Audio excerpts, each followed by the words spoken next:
আসসালামু আলাইকুম, স্বাগত জানাচ্ছি আরটিভি সকালের সংবাদে। আপনাদের সঙ্গে আছি আমি সিনথিয়া রহমান। বাংলাদেশে জাতিসংঘের শান্তিরক্ষী পাঠানো নিয়ে পশ্চিমবঙ্গের মুখ্যমন্ত্রী মমতা বন্দ্যোপাধ্যায়ের বক্তব্য এবং আগরতলায় বাংলাদেশের সহকারী দূতাবাসে হামলার তীব্র প্রতিক্রিয়া দেখিয়েছে বাংলাদেশ। রাজনৈতিক নেতারা এটিকে সার্বভৌমত্বের প্রতি আঘাত হিসেবে দেখছেন। বিভিন্ন স্থানে মিছিল করে প্রতিবাদ করেছে ছাত্র জনতা। বিস্তারিত সুমন তানভীরের প্রতিবেদনে। জবাব দিন, বাংলাদেশিরা জবাব চায়। রাতে মাওয়া যেতে কেন নিষেধাজ্ঞা জারি হয়েছে?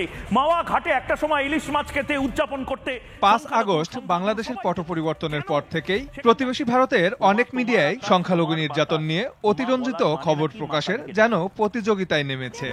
এই দিদি কি বলছেন একবার শুনবো। হাতে যাদের লাল টাকা তাড়াতাড়ি তাদের ভারত পাঠা। এর মানে কি হাতে লাল টাকা কাদের থাকে? অবশ্যই সনাতনীরা হাতে লাল টাকা পরে। শুধু মিডিয়া নয়, এসব নিয়ে দায়িত্বহীন বক্তব্য দিয়ে যাচ্ছেন দেশটির রাজনৈতিক নেতারাও।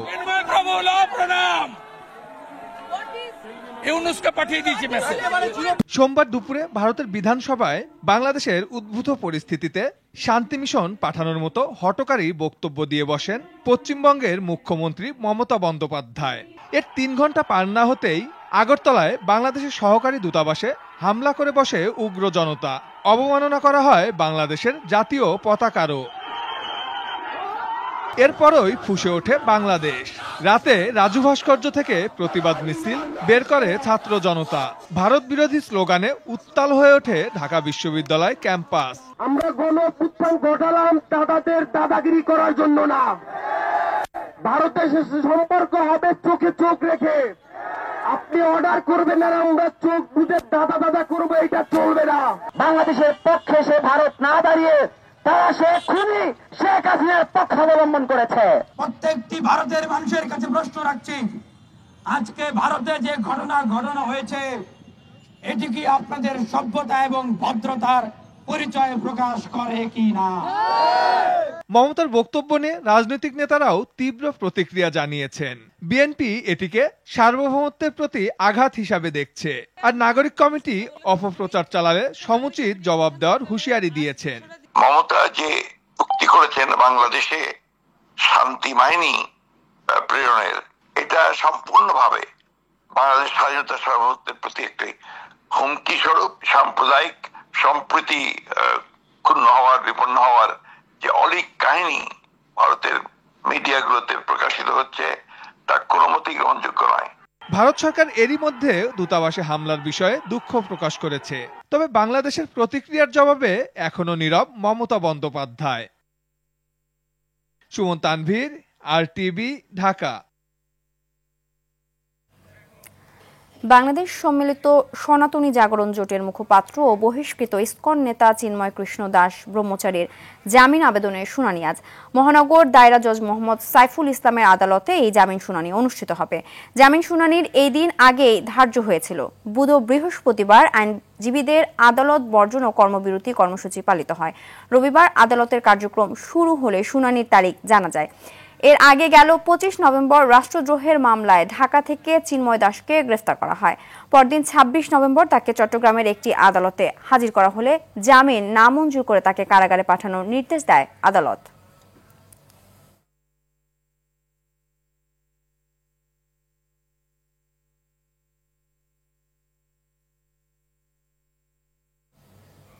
দর্শক, এই বিষয়ে বিস্তারিত জানাতে চট্টগ্রাম থেকে আমাদের সঙ্গে সরাসরি যুক্ত হচ্ছেন সহকর্মী সাইফুল ইসলাম। সাইফুল, চিন্ময় দাসের জামিন শুনানি আজ হচ্ছে, এ নিয়ে বিস্তারিত জানাবেন। জি সিনথিয়া, আসলে যেমনটি বলেছেন ইসকন নেতা চিন্ময় দাসের জামিন শুনানির কথা রয়েছে আজ। এখনো পর্যন্ত তাকে আদালতে হাজির করা হয়নি, তবে আমরা যতটুকু জানতে পেরেছি 10টার সময় আদালতে আনতে পারে এখানে। এরপর পরে হয়তো শুনানি হবে। তবে আমরা জেলা পিপির সাথে কথা বললাম, জেলা পিপি বলল আসলে এই 26 তারিখের ঘটনার পরে যেই ঘটনা ঘটেছে এরপরে ওনাকে আনবে কিনা সেটা নিয়ে কিন্তু সন্দিহান। ওনাকে নাও আনতে পারে বলে ধারণা করা হচ্ছে। হচ্ছে। তবে যেহেতু মিস মামলা, সেজন্য ওনাকে না আনলেও চলবে এবং ওনার অনুপস্থিতিতেই কিন্তু হয়তো জামিন শুনানি অনুষ্ঠিত হবে।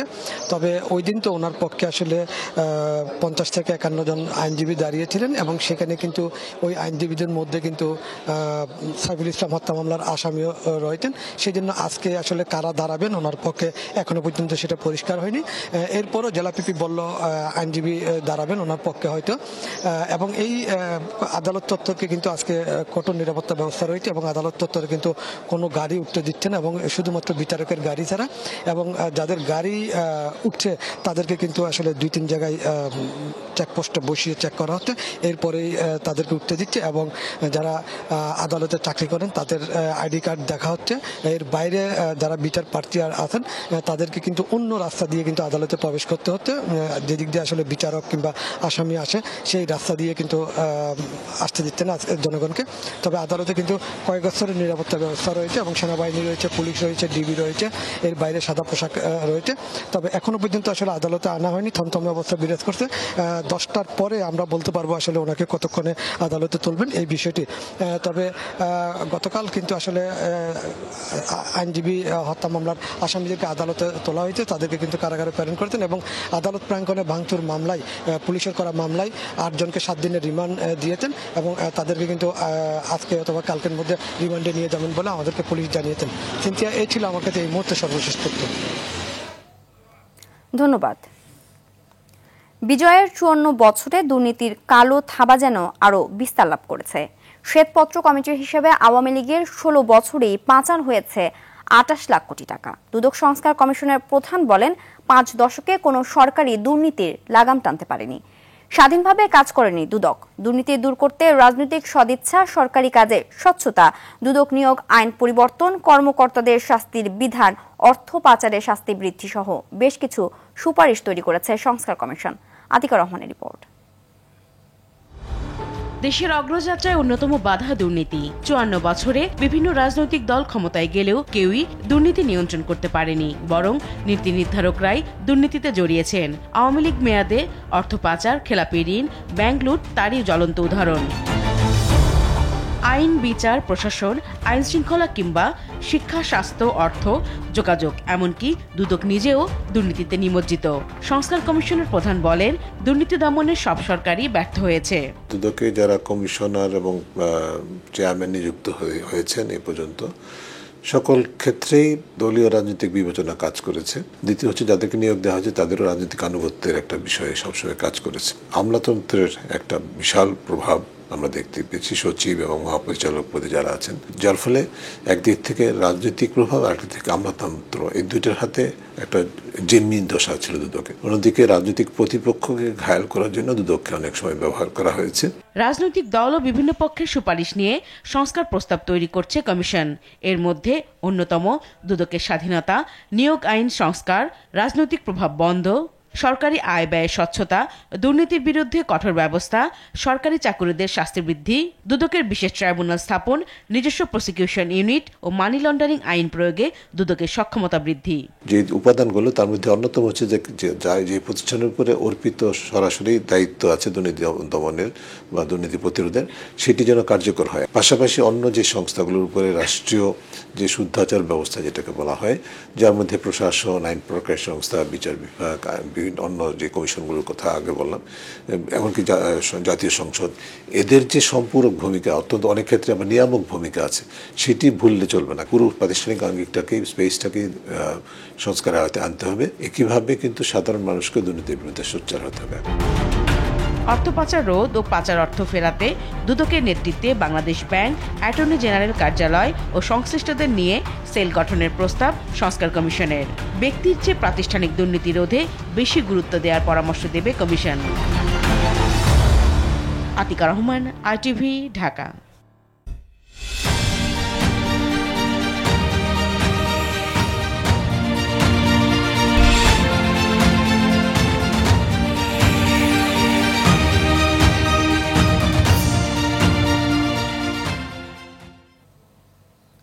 আইডিএলসি পরিবর্তনের পথে বাংলাদেশ।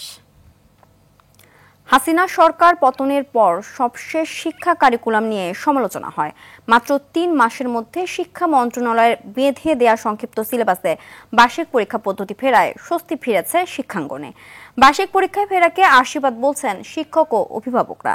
আরও জানাচ্ছেন শাকিলা করিম। আওয়ামী সরকারের 16 বছরে 3 মন্ত্রীর 2 রকমের শিক্ষা পদ্ধতি চাপিয়ে দেওয়ার ফলে হয়রান হয়ে পড়ে কোমলমতি শিক্ষার্থীরা। 2023 সালে প্রাথমিক ও মাধ্যমিকের 3 শ্রেণীতে নতুন শিক্ষাক্রমে মুখস্থ বিদ্যার পরিবর্তে বাস্তবমুখী শিক্ষাকে গুরুত্ব দেওয়া হয়। পাল্টে যায় পাঠ্য বই, শ্রেণীকক্ষের পাঠদান ও মূল্যায়ন পদ্ধতি। অভিভাবকদের অভিযোগ, পতিত সরকারের খামখেয়ালি আচরণের কারণে সন্তানরা লেখাপড়ায় বারবার ধাক্কা খেয়েছে। পড়াশোনা বিমুখ হয়ে ডিভাইসের প্রতি শিক্ষার্থীদের আসক্তি বেড়ে যায়। ওটা কোনো পড়ালেখাই ছিল না, ওটা ছিল একটা ঝামেলা আমাদের কাছে। কারণ কাগজ কাটা, ফুল বানা, এই করো সেই করো, আমরা ভুক্তভোগী সেটা গার্জিয়ানরা, তো সেটা আমরা কখনোই চাবো না। বার্ষিক পরীক্ষা তো দরকারি একটা ছেলের, নাহলে বার্ষিক পরীক্ষা ছাড়া মূল্যায়ন হবে কি? তারা একটু চাপ হচ্ছে এখন, কিন্তু বার্ষিক পরীক্ষা দিচ্ছে, পড়াশোনা হচ্ছে, এটাই আমরা চাই। একটি নতুন শিক্ষাক্রমে অভ্যস্ত হতে শিক্ষকদেরই অনেক সময় চলে যায়। একের পর এক নতুন শিক্ষাক্রমের সঙ্গে শিক্ষক ও শিক্ষার্থীদের বাধ্য হয়ে মানিয়ে নিতে হয়। আসলে আমাদেরও একটু অস্পষ্টতা ছিল বছরের প্রথম থেকে। ট্রেনিংয়ে গিয়েছিলাম, সেখানেও আমরা অনেক চ্যালেঞ্জের মধ্যে পড়েছি এবং আমাদের অভিভাবকদেরও এটা নিয়ে বেশ আপত্তি ছিল। এমন পরিস্থিতিতে আগের শিক্ষা ব্যবস্থায় ফিরে যাওয়ার সিদ্ধান্ত নেয় অন্তর্বর্তী সরকার। চলতি শিক্ষাবর্ষে মাত্র 3 মাসের মধ্যে সংক্ষিপ্ত সিলেবাসে শিক্ষার্থী মূল্যায়নের বার্ষিক পরীক্ষা চলছে। সরকার আমাদেরকে দিয়েছে 2-3 মাস আগে একটা নির্দেশনা দিয়েছে, মডেল দিয়েছে প্রশ্নের।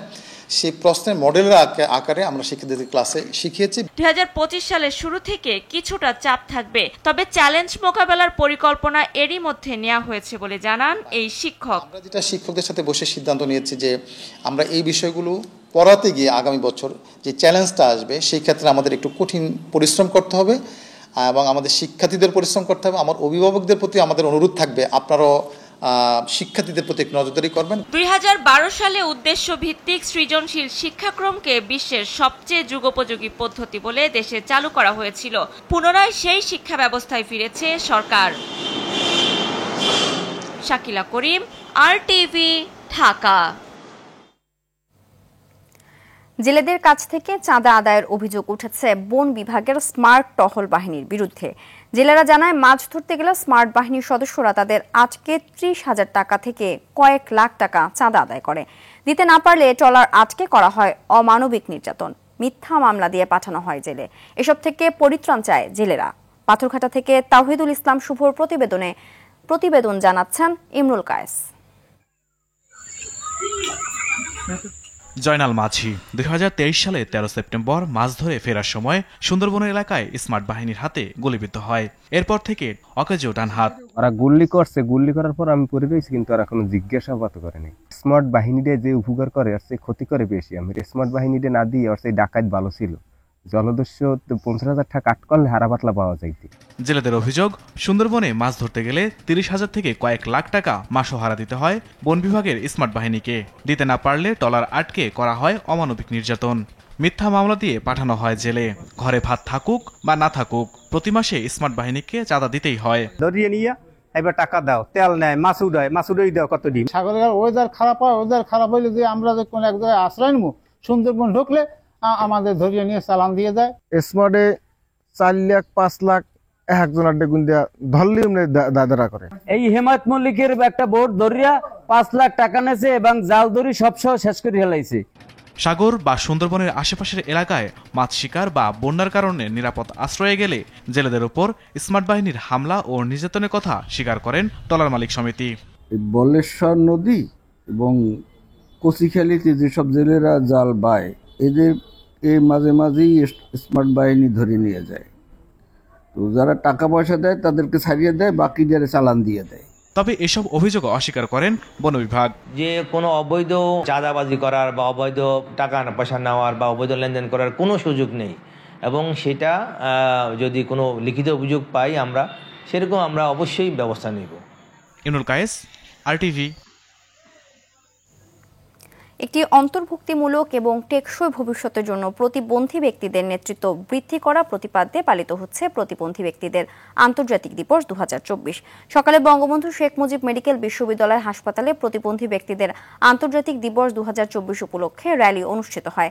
সেখানে বক্তারা বলেন, প্রতিবন্ধী ব্যক্তিদের সমাজে মূল ধারায় নিয়ে আসতে হবে, তাদেরকে সমাজে অন্তর্ভুক্ত করতে হবে, তাদের জ্ঞান কাজে লাগিয়ে সমাজের উন্নয়ন করার উপর জোর দেন বক্তারা। শারীরিক পুনর্বাসন চিকিৎসার গুরুত্ব দিয়ে উন্নত গবেষণার মাধ্যমে রোগীদের নতুন দৃষ্টিভঙ্গি যোগ হয়েছে বলে জানান অধ্যাপক ডক্টর এ শাকুর।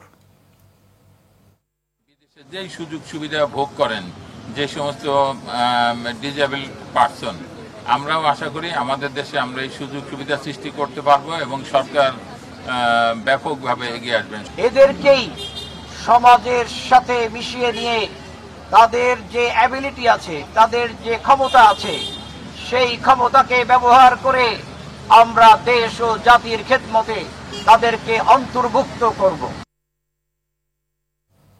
বিবিসি প্রকাশিত বিশ্বের 100 প্রভাবশালী নারীর তালিকায় জায়গা পেয়েছেন কুড়িগ্রামের রিক্তা আক্তার বানু। মঙ্গলবার সংবাদ মাধ্যম বিবিসি 100 উইমেন 2024 নামে এ তালিকা প্রকাশ করে। বাংলাদেশের উত্তরাঞ্চলের অটিজম নিয়ে কাজ করায় এই স্বীকৃতি পেলেন রিক্তা। বিবিসির প্রতিবেদনে বলা হয়, কুড়িগ্রামের শিশুদের অটিজম সহ শারীরিক অক্ষমতাকে অভিশাপ হিসেবে বিবেচনা করা হতো, কিন্তু রিক্তা আক্তার বানু এ ধারণার ইতিবাচক পরিবর্তন আনতে সক্ষম হন। অটিস্টিক হওয়ায় নিজের শিশু সন্তানকে স্কুলে ভর্তি করাতে পারেননি রিক্তা।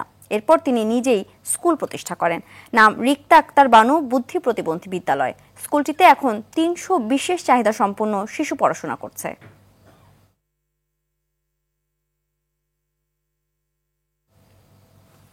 দেশের বিভিন্ন জেলায় জেঁকে বসেছে শীত। তাপমাত্রা কমে বেড়েছে শীতের তীব্রতা। উত্তরের জেলা পঞ্চগড়ে ঘন কুয়াশা না থাকলেও তাপমাত্রা কমে বেড়েছে শীত। তীব্র শীতে দুর্ভোগে পড়েছেন সাধারণ মানুষ। সকাল 6টায় জেলায় সর্বনিম্ন তাপমাত্রা রেকর্ড হয়েছে 11.3 ডিগ্রি সেলসিয়াস। দিনাজপুরের হিলিতে শীতের প্রকোপ বেড়েছে। কনকনে ঠান্ডায় বিপাকে পড়েছেন নিম্ন আয়ের মানুষরা। সকালে শীতের তীব্রতা বেশি থাকায় কৃষিকাজে যেতে পারছেন না কৃষকরা। সকাল 6টায় এ জেলায় সর্বনিম্ন তাপমাত্রা রেকর্ড করা হয়েছে 13 ডিগ্রি সেলসিয়াস। এদিকে চুয়াডাঙ্গায়ও গেল কয়েকদিনের তুলনায় তাপমাত্রা কমে গিয়ে শীত বেড়েছে। জেলায় সর্বনিম্ন তাপমাত্রা রেকর্ড হয়েছে সকালে 15.5 ডিগ্রি সেলসিয়াস।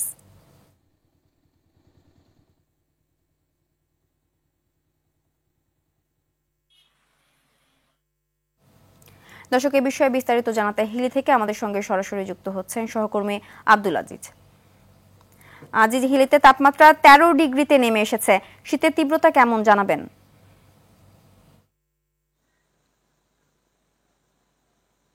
জি সিনথিয়া, আপনি যেমনটি বলছেন, আসলে 13 ডিগ্রি সেলসিয়াস তাপমাত্রা কিন্তু অনেকটাই কম, আর এর জন্য কিন্তু জেঁকে বসেছে শীত। তবে বিশেষ করে আপনাকে জানিয়ে রাখি, সকাল 8টার পর কিন্তু রোদের দেখা মিলছে। তবে রোদের দেখা মিললেও সেরকম তাপমাত্রা তেমনটি নেই। তবে সবচেয়ে বেশি বিপাকে পড়েছে এখানকার নিম্ন আয়ের খেটে খাওয়া মানুষগুলো, কারণ এখন ধান কাটার মৌসুম চলছে। এই সময় কিন্তু শ্রমিকরা তারা সকাল থেকে কিন্তু মাঠে ধান কাটার জন্য কিন্তু যাচ্ছে। এতে কিন্তু শীতের কারণে তারা একটু দেরিতে যাচ্ছে মাঠে, এমনটি কিন্তু আমরা জানতে পেরেছি। তবে এই জেলাতে কিন্তু সকাল 6টায় যেমন 13 ডিগ্রি সেলসিয়াস তাপমাত্রায় নির্ধারণ করা হয়েছিল, সেই সঙ্গে কিন্তু বাতাসের গড় আর্দ্রতা ছিল 92% এবং ঘন্টায় গতিবেগ ছিল 1 কিলোমিটার। অর্থাৎ বিশেষ করে হিমেল বাতাসের কারণেই কিন্তু মূলত এখানে শীতটা বেশি অনুভূত হচ্ছে। তবে আপনাকে জানিয়ে রাখি যে আমি দেখেছি যে বিশেষ করে রাত অর্থাৎ বিকেল থেকে ভোর পর্যন্ত শীত কিন্তু বেশি অনুভূতি হচ্ছে এবং সেই সঙ্গে কিন্তু ঘন কুয়াশা থাকছে। এতে কিন্তু বিশেষ করে সবচেয়ে বেশি সমস্যায় পড়ছে যানবাহন চালকরা। তারা কিন্তু বলছে যে আসলে হেডলাইট জ্বালিয়ে তারা ধীর গতিতে কিন্তু এইসব যানবাহন তারা চলাচল করছে, কারণটি যে কোনো সময় দুর্ঘটনা ঘটতে পারে, যার জন্য তারা ধীর গতিতে কিন্তু চলাচল করছে। তবে আরেকটা বিষয় জানিয়ে রাখি, যেহেতু শীতের প্রকোপের সময় অনেক সময় দেখি যে আমরা বিভিন্ন সময় বেসরকারি সংস্থা এবং সরকারি সংস্থার পক্ষ থেকে কম্বল বিতরণ করা হয়, সেরকম কিন্তু কোনো প্রকার এখনো চোখে পড়েনি। তবে তৃণমূল মানুষরা অনেক কষ্টে রয়েছে। সেই সঙ্গে হাসপাতালগুলোতে কিন্তু অনেকটাই রোগীর সংখ্যা বৃদ্ধি পাচ্ছে, বিশেষ করে শীতজনিত রোগীর সংখ্যা বৃদ্ধি পাচ্ছে এবং শিশুরা এবং বয়স্করা এটি বেশি আক্রান্ত হচ্ছে। হাসপাতালের পক্ষ থেকে তারা নিয়মিত চিকিৎসা দিয়ে যাচ্ছে।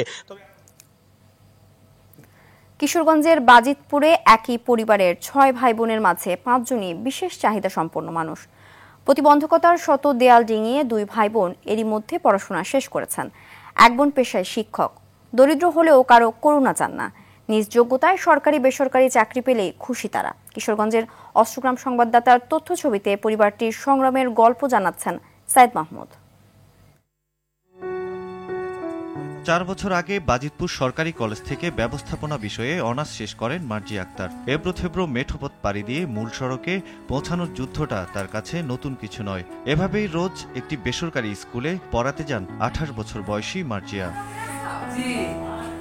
5 জনের মধ্যে সবার বড় 30 বছর বয়সী সুজন মিয়া কিশোরগঞ্জ গুরুদয়াল সরকারি কলেজ থেকে হিসাব বিজ্ঞান বিষয়ে অনার্স ও মাস্টার্স শেষ করেন। দিন গুনছেন ভালো একটা চাকরির। এছাড়া জহুরা, মুক্তা আর পান্না এখনো স্কুল কলেজ পড়ুয়া। কারো সাহায্য নয়, অদম্য ওই ভাই বোনরা চাকরি করেই স্বাবলম্বী হতে চান। কষ্টে চলতেছি, আমার ভাই আপু এরা অনেক পড়ালেখা করছে। সরকার কিংবা বেসরকারি সংস্থাগুলো আমাদেরকে একটা চাকরি দিয়ে সহযোগিতা করে, তাহলে আমরা পরিবারটা নিয়ে চলতে পারবো। আমাদের আত্মসম্মান নিয়ে নিজে ইনকাম করে নিজের মতো করে জীবনটা চালিয়ে যেতে চাই। স্বজনরা জানায়, ফুলবানু ও মৃত মহরম আলী দম্পতির এই 5 সন্তান জন্মের সময় ঠিকঠাকই ছিল। তবে বয়স 2-3 বছর হলে একে একে সবার হাত পা অবশ হয়ে যায়। তাদের সঙ্গী হয় হুইল চেয়ার। তবে সেগুলো এখন পুরনো হয়ে গেছে। এদিকে পরিবারটির পাশে দাঁড়ানোর আশ্বাস দিয়েছে প্রশাসন। যেহেতু এখন জানতে পেরেছি যে তাদের হুইল চেয়ারের দরকার আছে, সো আমরা অবশ্যই আমাদের ঊর্ধ্বতন কর্তৃপক্ষের নির্দেশ অনুযায়ী, পরামর্শ অনুযায়ী আমরা একটা আবেদন সংগ্রহ করে পরবর্তী পদক্ষেপ নেব। প্রাইভেট অর্গানাইজেশনেও আমি কথা বলার চেষ্টা করব যদি তাদেরকে কোনোভাবে কোথাও এমপ্লয়েড করা যায়। আর একই সাথে আমাদের আরেকটা চেষ্টা থাকবে, আমার কাছে মনে হয় যুব উন্নয়নের মাধ্যমে আমাদের কিছু প্রশিক্ষণ প্রদান করা হয়ে থাকে যাতে স্কিল ডেভেলপমেন্ট করতে পারে। ছোটবেলা থেকেই বিশেষ চাহিদা সম্পন্ন 5 ভাই বোনকে আগলে রাখে চাচা ইসরাইল, মা ফুলবানু আর বড় ছেলে সুজনের স্ত্রী। একদিন নিজের পায়ে দাঁড়িয়ে পরিবারের সবার মুখে হাসি ফোটাবে তারা, এমনটাই চান এ অভিভাবক সহ গ্রামের সবাই। সৈয়দ মাহমুদ, RTV। আন্তর্জাতিক সংবাদ। পাকিস্তানের সাবেক প্রধানমন্ত্রী ইমরান খানকে আরও 7টি নতুন মামলায় গ্রেফতার দেখানো হয়েছে। ইমরান খানের মুক্তির দাবিতে সম্প্রতি তার দল PTI এর বিক্ষোভকে কেন্দ্র করে সব মামলা করা হয়। 1 বছরের বেশি সময় ধরে রাওয়ালপিন্ডির আদিয়ালা কারাগারে রয়েছেন তিনি। সোমবার সন্ত্রাসবাদ বিরোধী আদালতে হাজির করা হয় তাকে। সেখানে নতুন 7টি মামলায় তাকে গ্রেফতার দেখাতে পুলিশের আবেদন মঞ্জুর করেন আদালত। গত নভেম্বরে PTI এর বিক্ষোভে সহিংসতায় পাকিস্তানের আধা সামরিক বাহিনীর রেঞ্জার্সের 3 সদস্য নিহত হন। PTI এর দাবি, আইন শৃঙ্খলা রক্ষাকারী বাহিনীর গুলিতে তাদের দলের অন্তত 20 জন প্রাণ হারিয়েছেন। বঙ্গোপসাগরের নিম্নচাপ থেকে উদ্ভূত ঘূর্ণিঝড় ফেঞ্জালের আঘাতে শ্রীলঙ্কা ও ভারতে এ পর্যন্ত 20 জন নিহত হওয়ার সংবাদ পাওয়া গেছে। নিহতদের মধ্যে 17 জন শ্রীলঙ্কার এবং বাকি 3 জন ভারতের দক্ষিণাঞ্চলীয় রাজ্য তামিলনাড়ুর। এছাড়া ঘূর্ণিঝড়ে বাড়িঘর হারিয়ে বাস্তুচ্যুত হয়েছেন প্রায় 4,70,000 মানুষ। বর্তমানে তারা বিভিন্ন অস্থায়ী ত্রাণ শিবিরে অবস্থান করছেন। যে সময় ঘূর্ণিঝড়ের ফেঞ্জাল শ্রীলঙ্কা ও ভারতের উপকূলে আছড়ে পড়ে, সে সময় উপকূলে বাতাসের গতিবেগ ছিল ঘন্টায় 90 কিলোমিটার। ফিলিস্তিনের গাজায় গেল 24 ঘন্টায় 4টি পরিবারে হামলা চালিয়ে আরও 37 জনকে হত্যা করেছে ইসরায়েল। এসব হামলায় আহত হয়েছে আরও কমপক্ষে 108 জন। এ নিয়ে গাজায় চলমান ইসরায়েলি হামলায় মৃতের সংখ্যা বেড়ে 44,466-তে পৌঁছেছে বলে জানায় গাজার স্বাস্থ্য মন্ত্রণালয়। এদিকে ফিলিস্তিনের গাজায় হামাসের হাতে থাকা 33 জন জিম্মি নিহত হয়েছেন। ইসরায়েলের সর্বাত্মক যুদ্ধ শুরুর পর গত প্রায় 14 মাসে এসব জিম্মি নিহত হন বলে জানিয়েছে হামাস। যুদ্ধাপরাধী নেতানিয়াহুর হঠকারিতা এবং চলমান আগ্রাসনের কারণে গাজায় সব জিম্মি নিহত হয়েছেন দাবি হামাসের।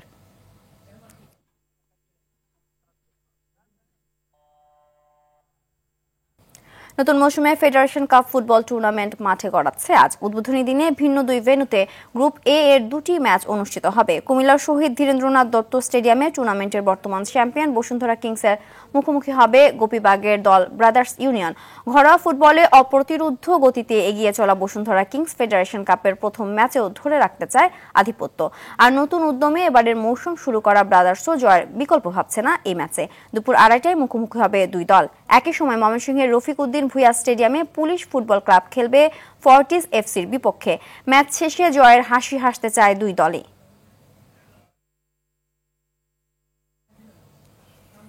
স্প্যানিশ লা লিগায় শীর্ষস্থান ধরে রাখার মিশন নিয়ে রাতে মাঠে নামবে বার্সেলোনা। মায়োর্কা সন মোইক্স স্টেডিয়ামে স্বাগতিক মায়োর্কার মুখোমুখি হবে কাতালানরা। 15 ম্যাচে 11 জয়, পয়েন্ট তালিকার সবার উপরে বার্সা।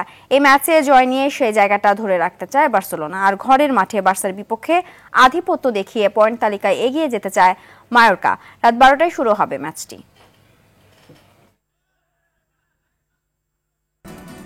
সকালের সংবাদ এই পর্যন্তই। মধ্যাহ্নের সংবাদ দুপুর 12টায় দেখার আমন্ত্রণ রইল। ধন্যবাদ সবাইকে।